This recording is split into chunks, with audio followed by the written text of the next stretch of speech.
Friends, science आत्मा को एक ऊर्जा मानती है और हम जानते हैं कि ऊर्जा यानी एनर्जी कभी नष्ट नहीं हो सकती।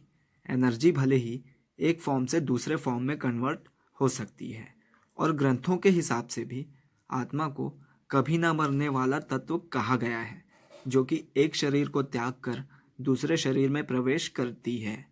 बोलने का मतलब है कि आत्मा के कॉन्सेप्ट को साइंस भले ही मानने से इनकार करती है, लेकिन साइंस में ऊर्जा की जो प्रॉपर्टी है, सेम वही प्रॉपर्टी सनातन धर्म के हिसाब से आत्मा की भी है।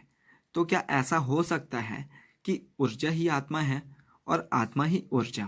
खैर फ्रेंड्स, हमारे दुनिया में अलग अलग सभ्यता और अलग अलग मान्यता के मानने वाले लोग रहते हैं, जिनमें से ज़्यादातर लोगों का मानना है कि जो चीज़ हमें जीवित रखती है, जो चीज़ हमें जागरूक यानी कॉन्शियस रखती है, वही आत्मा है।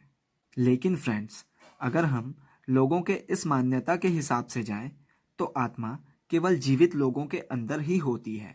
तो फिर मृत्यु के बाद आत्मा का क्या होता है?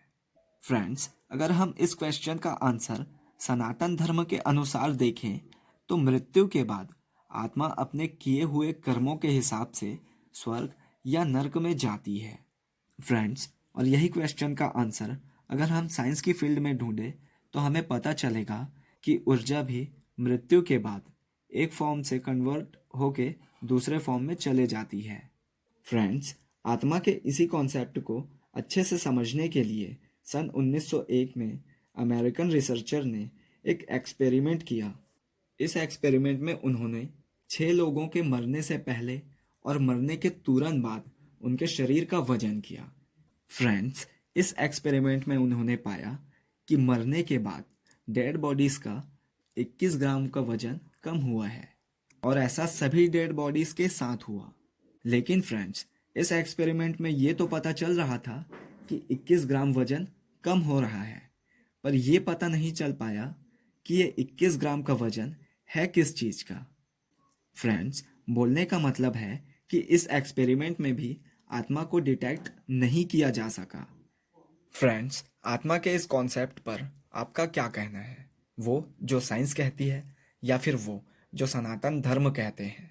फ्रेंड्स, इतने सारे समानता के बाद भी साइंस ऊर्जा को आत्मा मानने को तैयार नहीं है और ना ही सनातन धर्म के मानने वाले लोग आत्मा को ऊर्जा मानने के लिए एग्री हैं।